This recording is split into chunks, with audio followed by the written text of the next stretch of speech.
Assalamualaikum warahmatullahi wabarakatuh.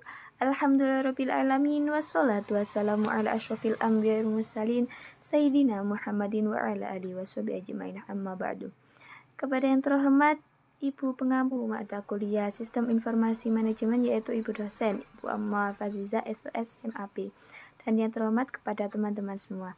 Di sini kami dari kelompok 12 akan mempresentasikan makalah Sistem Informasi Manajemen dengan judul materi Pembuatan dan Pengembangan Sistem Informasi. Sebelum video presentasi kami sampaikan, izinkan saya memperkenalkan anggota dari kelompok 12 yang mana terdiri dari Abdurrahman, Salma, Wadatul Korea, Khairatus Sadia, Miftahul Rizki, dan saya sendiri Masyiatul Urifah Suwanto. Baik, ini dia sedikit cuplikan materi dari kelompok 12. Assalamualaikum warahmatullahi wabarakatuh. Perkenalkan, nama saya Muhammad Miftahul Rizki dari kelas Administrasi Bisnis 6A. Di pertemuan kali ini kami akan membahas tentang proses dan pengambilan keputusan bisnis.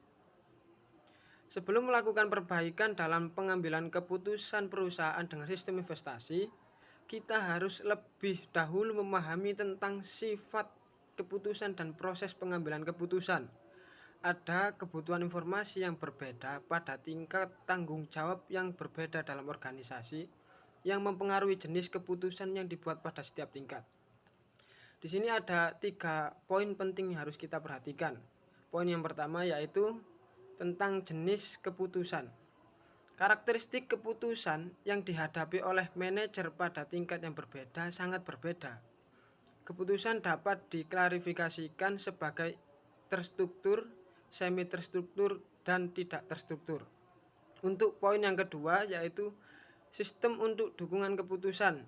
Ada 4 jenis sistem yang digunakan untuk mendukung berbagai tingkat. Yang pertama ada sistem informasi manajemen atau SIM. Yang kedua ada sistem pendukung keputusan atau disingkat atau disebut DSS. Yang ketiga ada sistem dukungan eksekutif atau ESS. Yang terakhir yaitu ada sistem pendukung keputusan kelompok atau GDSS.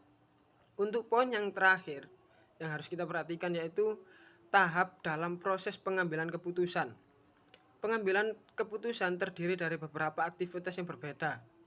Simon pada tahun 1960 menjelaskan 4 tahapan berbeda dalam pengambilan keputusan, yaitu kecerdasan, desain, pilihan, dan implementasi.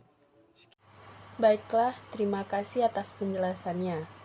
Di sini saya akan menjelaskan tentang tren pendukung keputusan dan kecerdasan bisnis. Banyak aplikasi pendukung keputusan sekarang dikirimkan melalui internet perusahaan. Kami melihat 6 tren utama.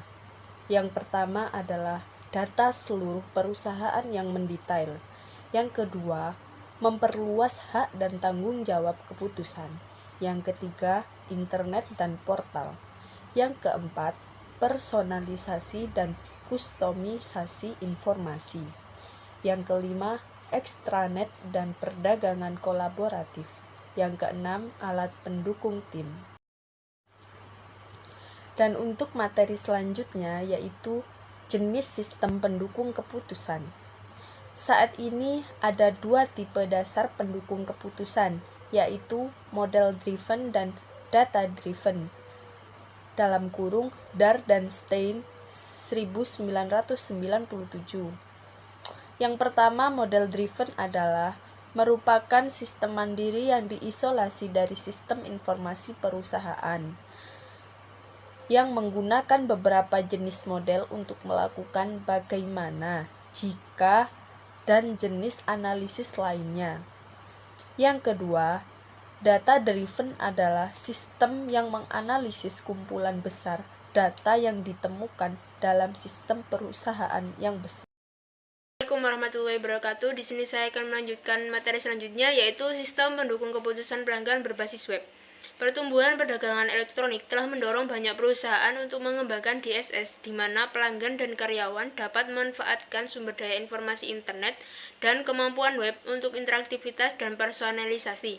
DSS berbasis web dan internet dapat mendukung pengambilan keputusan dengan menyediakan akses online ke berbagai database dan kumpulan informasi bersama dengan perangkat lunak untuk analisis data. Sistem pendukung keputusan grup atau kelompok. Sistem pendukung keputusan grup atau kelompok (DSS) adalah sistem berbasis komputer interaksi yang digunakan untuk memfasilitasi pemecahan masalah yang tidak terstruktur oleh sekumpulan pembuatan keputusan yang bekerja sama bersama sebagai sebuah kelompok. DeSantis dan Gallup 1987, Groupware, dan alat berbasis web untuk konferensi video, dan pertemuan elektronik yang dijelaskan sebelumnya dalam teks ini dapat mendukung beberapa proses keputusan kelompok, tetapi fokus mereka terutama pada komunikasi. Untuk materi selanjutnya yaitu peran sistem pendukung eksekutif di dalam perusahaan. Tantangan utama dalam membangun sistem pendukung eksekutif adalah mengintegrasikan data dari sistem yang dirancang untuk tujuan yang sangat berbeda, sehingga eksekutif senior dapat meninjau kinerja organisasi dari perspektif perusahaan secara luas. Di perusahaan tradisional yang biasanya memiliki ratusan atau bahkan ribuan sistem yang tidak kompatibel, mengumpulkan informasi dan memahaminya adalah suatu tugas utama.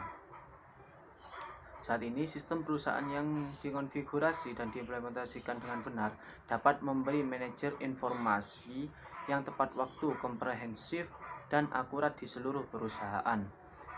Berdasarkan data tersebut dapat dianggap sebagai ekstensi logis dari fungsionalitas sistem perusahaan. Terima kasih.